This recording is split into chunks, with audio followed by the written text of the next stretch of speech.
welcome back to my channel. Today's video is going to be an interesting one, and my guess is that you're actually not going to see this video, if you do see this video, for a while. Today is actually June 10th, 2021, and I just thought it would be fun to kind of record my thought process and record this process in general. However, since I don't know how it's going to play out yet, I'm going to hang on to these videos until we get a bit further along in the process, and I'll start uploading them if and when things start moving forward. If you're new to my channel, welcome. My name is Allison. I currently post content surrounding reselling as well as hair loss solutions. However, I have a feeling my content will be changing somewhat after you hear this video. All right, so what the heck am I talking about? I feel like this video is going to be very scattered, but I hope you guys find it interesting nonetheless. If anything, honestly, I just want to record my thought process and kind of the beginning of this journey just for my own personal memories. But if everything moves forward the way that I anticipate that it will be really cool to look back on this, and also maybe be helpful for those who are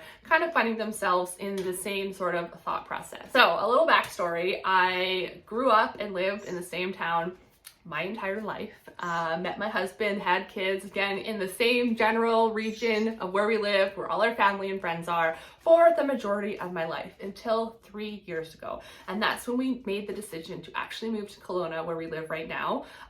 It is away from our family and friends, but only about 4 hours away. And it's someplace that we have always vacationed at. It's just our favorite city in BC anyways, and it's always been a dream of ours. I kind of wish, honestly, that I had recorded the process of that happening, because I feel like I'm in a very deja vu moment as far as where I'm at in life. I feel like I'm on that crossroads again. Nonetheless, I'm going to film it this time.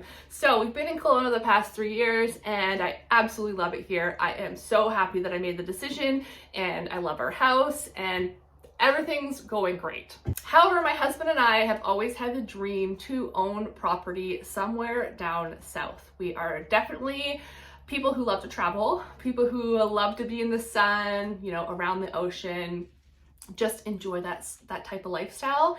And we've always had the dream to kind of own property somewhere down there. We weren't sure where yet, and eventually moved towards doing the snowbird thing. And the snowbird thing is usually people who are, you know, retired, but I think anybody can really do it if they can swing it. And that is where essentially I'd live here in Kelowna for half the year during the sunnier months, and then kind of when winter rolls in, head to a tropical location for the other half of the year. So that's been something we've been thinking about for a long time, and trying to figure out the logistics of that with school and whatnot, and property values, and when we actually think that could come to fruition. And recently we've been looking into it a lot deeper, and specific locations, specific property, figuring out, do we want to rent this out when we're not there, just how it would all play out. And then just about 2 weeks ago, so that's why I'm saying this is very fresh. I don't know where this journey is going to go yet, but we kind of had a light bulb moment. And it's definitely one of those risky thoughts, and like, people probably think we're crazy thoughts, but it entered our brain and we haven't been able to stop thinking about it. So what that is selling our house in Kelowna. It was something I never thought I'd do, because I truly love this house, the location, our backyard, the proximity to all the things we do and use and whatnot. Like, I have no reason to want to sell this house other than the fact that the real estate market has gone up incredibly since we've moved here, which we're very fortunate for. We've done very well on this house. So what we thought to ourselves is, oh my goodness, if we actually considered selling our house, we could take the funds from our house, buy a property somewhere down south, and I'm going to get more into what location and why and all those reasons, our kids and whatnot, but just hear me out. We could buy a property down south to live in year round. The property would also have another property on it, because there's lots of like casitas and different configurations. We'd want another basically building on our property that we could also rent out and make rental income off of down south.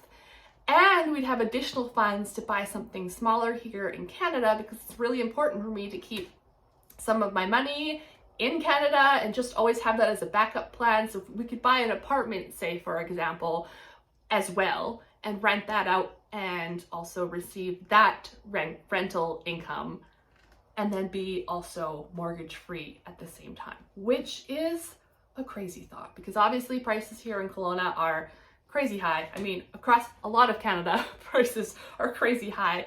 And although we do have a mortgage, the thought of how long it's going to take to pay off that mortgage versus, wow, we could actually sell, buy 2 properties, make that rental income, and be living someplace we always knew we wanted to end up in some capacity.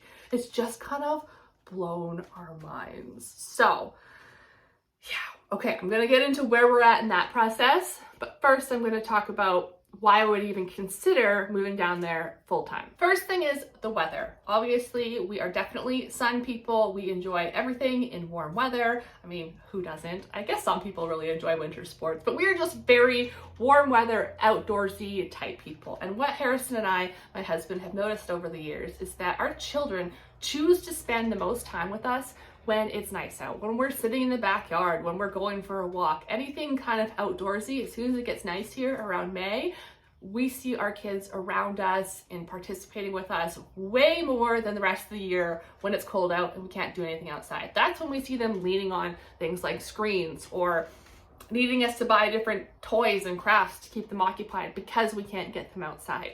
So the thought of being somewhere where we're always going to be outside and kind of have our family around and just get more connected with our kids. Because I mean, let's be honest, over the years, especially once they're in school and sports and whatnot, and it's not nice out and they're on screens, we just don't have as much time with them as we used to. And with them getting older, that definitely weighs on us. We also like the idea of more of a small town community feel type living where we live right now. I mean, it's not the biggest city we've lived in, but it is a quite large city.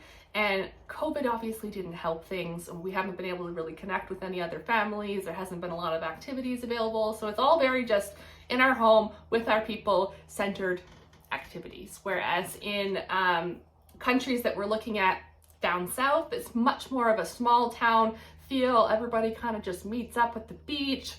Everybody's just friendly and gets to know each other. Obviously, we haven't lived there yet, so we don't know that for sure, but from the research that we've done, that's more of the vibe. And I just thought it'd be nice to kind of try that out for a period in our life. More authentic living. I absolutely love gardening. If you follow me on Instagram, you know that. I get so excited about it, and I wish I could garden all year round, to be honest, but can't do that here. I can only really garden from like June to August is when crops start coming up. So obviously, if we are in a warmer climate, we can truly live off the land to a much larger capacity.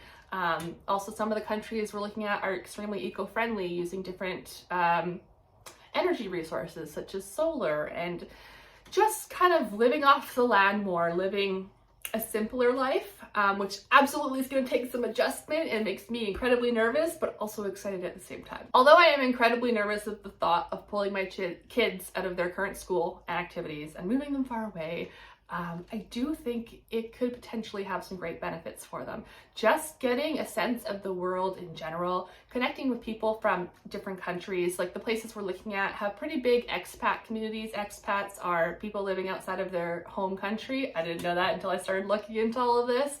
And I will talk about what area we're leaning towards in a minute. But there are people from all sorts of different countries living in these places. And I just think it would be really good to kind of expand their view on the world and get to know people from different countries. So up until about 2 weeks ago, we were still looking at lots of different countries. We specifically fell in love with the island of Roatan, which is off the coast of Honduras. I still ideally think that in the future, I would love to own a piece of property there.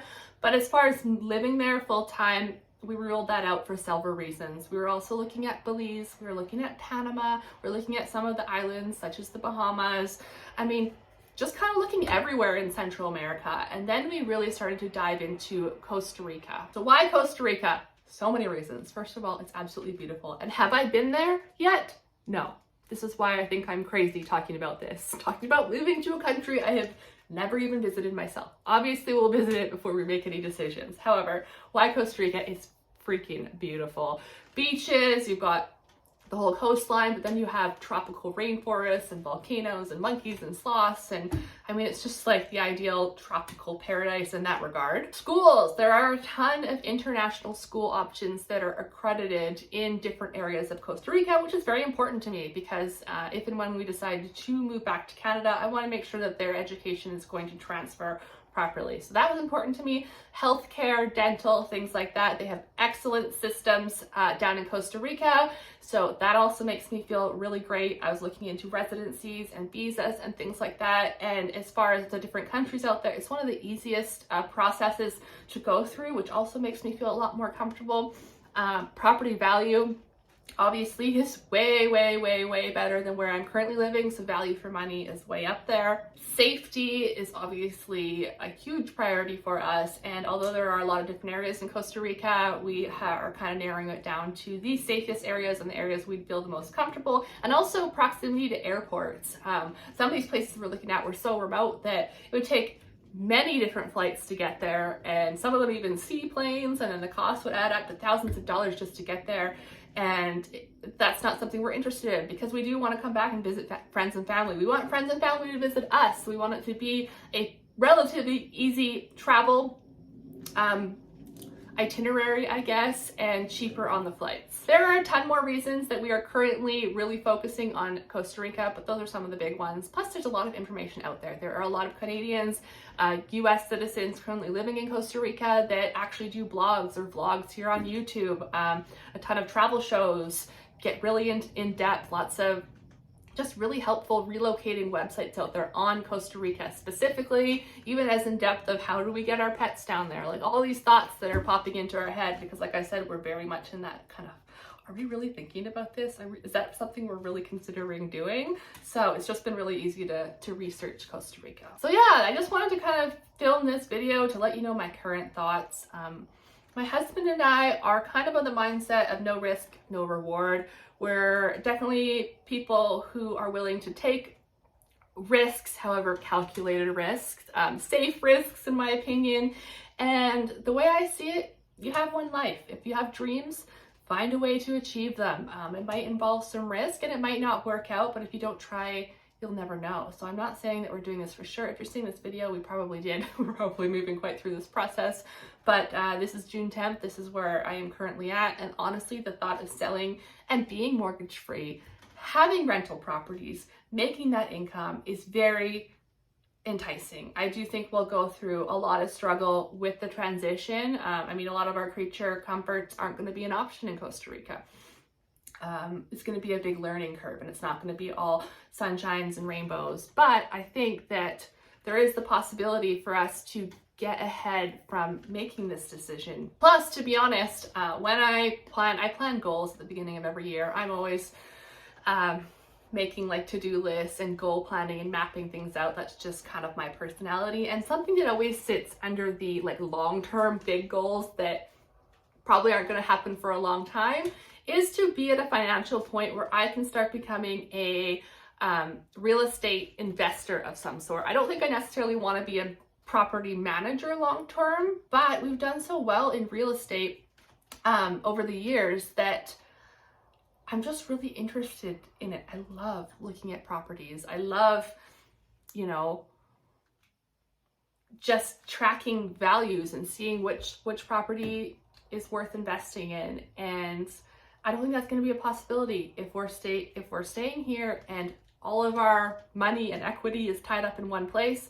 We won't get to travel, and we won't get to realize that dream of kind of branching out and growing some rental opportunities. So yeah, that's kind of where my brain is at. I have no idea if I said everything I meant to say, and I'm so sorry if this video sounds scattered, but like I said, if you're seeing this video, that means that we have moved forward in some capacity towards this dream of ours, and that I will begin posting more videos related to this topic, and hopefully you can follow us along on our move and our journey towards living in Costa Rica. However, the first hurdle, and this is a big hurdle, and this is why it feels like deja vu. I'll backtrack. When we decided to move to Kelowna, my husband worked for a different company, and as far as he knew and was told, had the ability to work remote, meaning working from home. However, once we went forward with the process, we realized that they weren't going to let him work at home full time, which would be a huge issue. He couldn't commute from Kelowna to Vancouver. So before we were able to make our move to Kelowna, he actually had to find a job in Kelowna. So I remember at one point, our house was listed on the market. He had job applications out in Kelowna and Vancouver Island because we were interested in both locations, and we didn't know where we were moving. So our house could have sold and we wouldn't have had a job lined up, and we just kind of like put it out to the universe, and whatever happened, and it all worked out.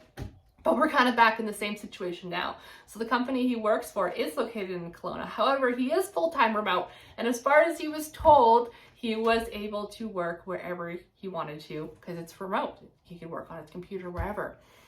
However, since we're now looking into this further, he has reached out to his HR department, and it turns out that no, he could vacation there, but they do not want him working there permanently because a lot of what he does is health record stuff online, and the safety and security of internet in Costa Rica is not up to the standards of Canada, apparently.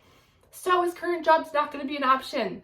So we can't move forward on anything until we find a job that is remote, like he's currently doing, that does allow him to work in Costa Rica.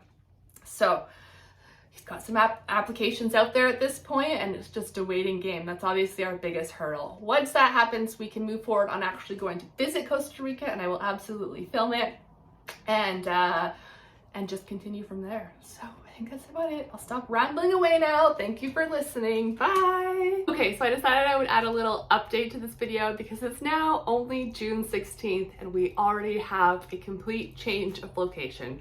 I know, we're insane. But we're kind of looking at all options and just kind of opening ourselves up to what comes our way. And a particular country and town came across my radar when I was watching International Living House Hunters, I think it's called. I like to watch all those type of HGTV shows to see kind of the area that we're interested in. So I was watching a Costa Rica episode, and the next episode rolled into a country that I had not explored prior. Now, I have explored a lot of the islands down there, a lot of different countries, but for some reason I hadn't taken a look at this particular country. It is the country of Nicaragua, specifically the town of San Juan del Sur. Now, immediately once I saw the actual town itself, it absolutely interested me. I don't know, it just called to me. It looked like someplace I wanted to be, and I kind of really go with gut feeling. So the first thing I did was did a quick Google search to check prices, and prices were even better than in Costa Rica. I checked where it was on the map, and Nicaragua is right above Costa Rica. I'm sure some of you already know this, but I didn't. It's right above Nicaragua, and it's only about an hour difference from where we were currently looking in Costa Rica, so I was kind of somewhat familiar with the area. And then, of course, I went into the Google search of the country of Nicaragua, the safety, the healthcare, the schools, all of that to see if it lined up with what we were seeing in Costa Rica. To our surprise, it did. Obviously, not every area in Nicaragua is somewhere that we would want to live, but specifically the town of San Juan del Sur absolutely met our needs, and honestly, just looked amazing. So like I said, a week ago, I wasn't even planning on making a trip. I was kind of waiting to hold off to see if my husband got a job, and just really looking to feel the feeling like we were ready, like there was stuff we wanted to see, and yeah, I just needed to feel that I was ready. Wasn't feeling it at all with Costa Rica. As soon as Nicaragua came up on my radar, I felt that it was time. We needed to go see it. So it's only a week later. That's why I'm adding to this update video. I don't want to make a whole separate video, but we are currently planning a trip. We're going to go in 6 weeks from now, kind of midsummer, to take a look at both Costa Rica and Nicaragua, check out the areas, the schools, the town, check out everything. We're actually deciding to bring our oldest daughter Kayla with us for a couple reasons. One being that obviously we want her to be comfortable with wherever we choose to live. We want her to see it. We want her to see the schools, meet the people, do whatever we can in the short amount of time that we'll be there. We're looking at about a 2-week trip, and she absolutely wants to come and is very, very interested. Our other 2 daughters, my middle daughter does not do so well with travel, and honestly, if I were going to move her, the one big travel there would definitely be enough for her already, and she completely agrees. And I'm not so worried about her because I homeschool her right now, so I know that as long as the environment is similar, she'll be okay. My youngest will absolutely thrive, I have no doubt. She's very active, outdoorsy, friendly, loves change kind of person, and I just know that she's going to do fine wherever we end up. And that being said, it's a little bit easier to travel with an 11-year-old. So for those reasons, we are just taking our 11-year-old to kind of scout it out for the rest of the kids. Now comes the tricky part, because we have 6 weeks until our trip, which isn't fully booked yet, but will be soon. And we have properties that we already love and are very interested in, but can't purchase because our house is still on the market. So I feel like it's going to be that, just like when we moved to Kelowna, that tough timing of when to sell your house so that it lines up with buying a house, all that kind of jazz. So that's kind of stressing me out right now, but I am just trying to stay calm and know that whatever's supposed to happen is going to happen. And yeah, the next video you'll see will probably be our travel video, unless something drastically changes between now and then, which absolutely could, but that is my update.